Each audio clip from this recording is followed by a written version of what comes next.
பண்ணியிருப்பேன். ஸோ அது ஏதாவது இருந்திருந்தா ப்ளீஸ் என்னை மன்னிச்சுக்கோங்க. உங்களோட குழந்தையாவோ, உங்கள் சகோதரியாவோ, உங்களோட தோழியாவோ என்ன நினச்சிக்கோங்க. அவமானங்களை மட்டுமே சந்திச்சுட்டு வந்த சங்கதியினர்கள் நாங்கள் வந்து.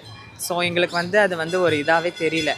அந்த பார்வையில் பார்க்கும்போது எனக்கு அது முகம் சுளிக்கும் போது ரொம்ப மனசு ரொம்ப கஷ்டமாக இருக்கும். பிடிச்சவங்களுக்கு என்றைக்குமே என்னோட அன்பு இருக்கும், பிடிக்காதவங்களுக்கு என்னோட அன்பு கொடுத்துட்டு தான் இருப்பேன். எப்போ அவங்களை பிடிக்காதவங்களுக்கு கூட நம்ம அன்பு கொடுத்தா கண்டிப்பாக ஒரு நாள் அவங்களுக்கு நம்மளை பிடிக்கும்னு நினைக்கிறேன். நானே பாசிட்டிவ் தான், ஸோ எனக்கு சொல்ல தேவையில்லை. நான் என்னை பார்த்தாலே ஒரு பாசிட்டிவ் வைப்ஸ் கிடச்சிரும்னு நினைக்கிறேன். Hi ma'am. ஹாய். பேர் அனு. அனு எல்லாருக்கும் தெரியும் நினைக்கிறேன். எல்லாத்துக்கும் தெரியுமான்னு தெரியல. ஏன் இல்லை எல்லாருக்குமே தெரியும். அனு. உங்கள் பேர் காவியா. ஓகே, என்ன பண்ணிட்டு இருக்கீங்க? நான் இங்கே ஷாப்பிங் வந்தேன், பாண்டி பஜாருக்கு. சரி, எல்லாம் நம்மளுக்கு ஃப்ரெண்ட்லியாக இங்கே தான் கிடைக்கும், பட்ஜெட் கம்மியாகவும் இருக்கும். ஸோ அதனால் இங்கே ஷாப்பிங் பண்ணுறக்காண்டி வந்திருக்கோம். எனக்கு உங்களுக்கு தெரியும், எனக்கு சொந்த ஊர் கோயம்புத்தூர். நான் ஸ்டே பண்ணியிருக்கிறது இங்கே தான், சென்னை நுங்கம்பாக்கமில் தான் ஒர்க் பண்ணிகிட்ருக்கேன். சின்ன சின்ன ஷார்ட் ஃபிலிம்ஸு, மூவியோட ரிவ்யூ கொடுத்துட்ருக்கிறேன். இன்ஃப்ளூயன்ஸராக ஒர்க் பண்ணிகிட்ருக்கேன். உங்களை பற்றி பாசிட்டிவாக ஒரு 2 விஷயம் சொல்லுங்கள். பாசிட்டிவாவா? நானே பாசிட்டிவ் தான், ஸோ எனக்கு சொல்ல தேவையில்லை. நான் என்னை பார்த்தாலே ஒரு பாசிட்டிவ் வைப்ஸ் கிடச்சிரும்னு நினைக்கிறேன். இப்போ நீங்கள் நிறைய வீடியோஸ்லாம் பண்ணியிருக்கீங்க, அதே சேம் டைம் கொஞ்சம் இன்ஃப்ளூயன்ஸர்ஸாகவும் இருக்கீங்க. நிறைய பாசிட்டிவான கமெண்ட்ஸ்லாம் வந்திருக்கும். பட் அதே சேம் டைம் பார்த்தீங்கன்னா நெகட்டிவாகவும் நிறைய பேர் பண்ணியிருப்பாங்க. ஸோ அதெல்லாம் நீங்கள் எப்படி பார்க்குறீங்க உங்கள் சைட்லேருந்து? அதுதான் சொல்கிறேன், என்றைக்கும் எவ்வளவோ பேர் இருக்காங்க. நம்மளுக்கு பிடிச்சவங்க ஒரு பேர் இருப்பாங்க, பிடிக்காத சில பேர்த்துக்கு பிடிக்கும், சில பேர்த்துக்கு பிடிக்காது.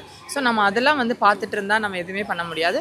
பிடிச்சவங்களுக்கு என்றைக்குமே என்னோட அன்பு இருக்கும், பிடிக்காதவங்களுக்கு என்னோட அன்பு கொடுத்துட்டு தான் இருப்பேன். எப்போ அவங்களை பிடிக்காதவங்களுக்கு கூட நம்ம அன்பு கொடுத்தா கண்டிப்பாக ஒரு நாள் அவங்களுக்கு நம்மளை பிடிக்கும்னு நினைக்கிறேன்.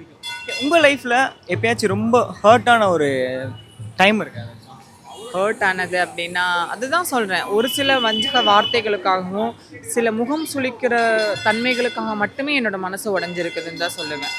யாரோ பண்ணுறதுக்கெலாம் சேர்த்து எல்லாம் ஒட்டு மொத்தமும் அப்படி தான் சொல்கிறதும் எனக்கு ரொம்ப கஷ்டமாக இருக்கும். ஸோ அதெல்லாம் வந்து பார்க்கும்போது, இல்லை எங்களை பார்த்து ஒதுங்கி போகும்போதோ, இல்லை நாங்கள் இப்படி தாங்கிற முத்திரைகளோட ஸ்டாம்ப் குத்தி வச்சுருக்கீங்க இல்லையா, அந்த பார்வையில் பார்க்கும்போது எனக்கு அது முகம் சுளிக்கும் போது மனசு ரொம்ப கஷ்டமாக இருக்கும். அவமானன்றது பார்த்தீங்கன்னா எல்லா லைஃப்லையுமே இருக்கும். ஜென்ஸாக இருக்கட்டும், லேடிஸஸ் சம்திங் எல்லா லைஃப்லையுமே இருக்குது. அதேமாரி உங்கள் லைஃப்பில் நீங்கள் மறக்க முடியாத விஷயம் அந்த மாதிரி நடந்திருக்கு? அதான் நீங்கள் சொல்கிறீங்கல்ல, அவமானம் அப்படிங்கிறது ஆண்களுக்கு இருக்குது, பெண்களுக்குன்னு இருக்குன்னு. அவமானங்களை மட்டுமே சந்திச்சுட்டு வந்த சங்கதியினர்கள் நாங்கள் வந்து. ஸோ எங்களுக்கு வந்து அது வந்து ஒரு இதாகவே தெரியல. நீங்கள் வந்து எப்போ மாதம் தான் அவமானத்தை பார்ப்பீங்க, பட் நாங்கள் அவமானங்களை மட்டுமே உருவாக்கி நாங்கள் உங்கள் முன்னாடி வந்து நிற்கிறோம், அவ்வளோதான். அதனால எனக்கு அது ஒரு பெரிய விஷயமா தெரியலை. இப்போ அதெல்லாம் ஜெயிச்சுட்டு ஒரு ஸ்க்ரீனுக்கோ ஒரு முன்னாடி வந்து நிற்கிறீங்க, இப்போ நிற்கிறப்ப அது எப்படி இருக்குது? அதுதான் சொல்கிறேன், அது அந்த ப்ரௌடை வந்து நான் மறக்கவே மாட்டேன். அதுக்கு வந்து மக்கள் கொடுத்த ஆதரவும் அவங்க கொடுத்த அன்பையும் மறக்க மாட்டேன். அதாவது ஆண் பெண் மட்டும்தான் அழகு அப்படின்னு தூக்கி வச்சு கொண்டாடாமல், 3ஆம் பாலினமாக இருந்தாலும் அழகாக இருக்காங்க, இவங்களுக்கு என்ன அப்படின்னு சொல்லி இப்போவும் எனக்கு சப்போர்ட் பண்ணுறாங்கல்ல, அந்த குடும்பத்தினருக்கும் அந்த மக்களுக்குமே நான் எப்போவுமே நன்றியும் கடமைப்பட்டிருக்கேன். உங்கள் லைஃப்பில் யாருக்காச்சும் தேங்க்ஸ் பண்ணணும் அப்படின்னா யாருக்கு முக்கியமான இந்த பர்சன் நான் பண்ணணும்ப்பா அப்படின்னா? நான் வந்து என்னை இந்த உலகத்துக்கு அறிமுகப்படுத்தின எங்கள் அம்மா அப்பாவுக்கு கண்டிப்பாக ஒரு நன்றி சொல்லணும். ப்ளஸ் நான் இப்படி இருந்தாலும் பரவாயில்லன்னு சொல்லி ஏற்றுக்கிட்டாங்க. எங்களோட என்னை சேர்த்து இன்னைக்கு வரைக்கும் கரெக்டாக பார்த்துக்கிட்ட எங்களோட திருநங்கை சமுதாயத்திற்கும் நான் நன்றி சொல்ல கடமைப்பட்டிருக்கேன்.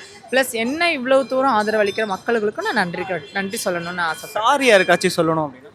சாரி அப்படி சொல்லணும்னா யாருக்காச்சும் நான் கண்டிப்பாக ஏதாவது ஒரு விஷயத்தில் ஹர்ட் பண்ணியிருப்பேன். அப்படி இல்லைனா ஏதாவது ஒரு வழிகையில் ஏதாவது ஒரு தப்பு பண்ணியிருப்பேன். ஸோ அது ஏதாவது இருந்திருந்தா ப்ளீஸ் என்னை மன்னிச்சுக்கோங்க. உங்களோட குழந்தையாவோ, உங்கள் சகோதரியாவோ, உங்களோட தோழியாவோ என்ன நினச்சிக்கோங்க. அப்புறம் எத்தனையோ கனவுகள் எங்கள் அம்மா அப்பா கண்டிருக்கலாம் ஸோ என்னை பற்றி, அதுக்கும் நான் கண்டிப்பாக கடமைப்பட்டிருக்கேன். ஸோ அதுக்கும் சாரி. ஸோ சாரி கேட்கறது ஒன்றும் தப்பு இல்லை, மன்னிச்சுக்கோங்க. இப்போ லாஸ்ட் கொஸ்டின், ஐ திங்க் உங்களை மாதிரி இருக்காங்க இல்லையா, அவங்க எல்லாருக்குமே உங்கள் சைட்லேருந்து நீங்கள் ஒரு விஷயம் சொல்லுவீங்க அப்படின்னா என்ன சொல்லுவீங்க? எங்களை மாதிரி அதுதான் சொல்கிறேன், அதாவது நம்ம சமூகம் இப்படி தான் அப்படிங்கிற முத்திரை குத்துற ஸ்டாம்பை வந்து நீங்கள் எல்லோரும் உடைக்கணும்னு நினைக்கிறேன். இனிவரும் சங்கதியினர்கள் எல்லாருமே படித்த ஒரு நல்ல இடத்துல வந்து நின்று நம்ம இப்படி இல்லை அப்படிங்கிறத வந்து நம்ம ஒரு நாள் கண்டிப்பாக நிரூபித்து காட்டுவோம். இந்த மாதிரி இருக்கிறது நினைக்கிறதே பெரிய விஷயம். அது ஒரு கட்ஸ் வேணும். பட் ஆனால் ஒரு சிலர்லாம் பார்த்தீங்கன்னா வெளியே சொன்னால் பயந்துருவாங்களோ, தப்பாக நினைப்பாங்களோ அப்படின்ட்டு ஒரு சிலர்லாம் சொல்லாமலாம் இருந்திருக்காங்க. அந்த மாதிரி பர்சனுக்குலாம் என்ன சொல்லுவீங்க? அதுதான் சொல்கிறேன், உங்களோட ஃபீலிங்ஸ் இருக்குன்னா உங்கள் அம்மா அப்பா கிட்ட, பெற்றோர்கள்கிட்ட சொல்லுங்கள், அவங்களுக்கு புரிய வைங்க. புரிதல் இல்லை அப்படின்னு சொன்னால் புரிய வைக்கிறதுக்கு கொஞ்ச நாள் ட்ரை பண்ணுங்கள்.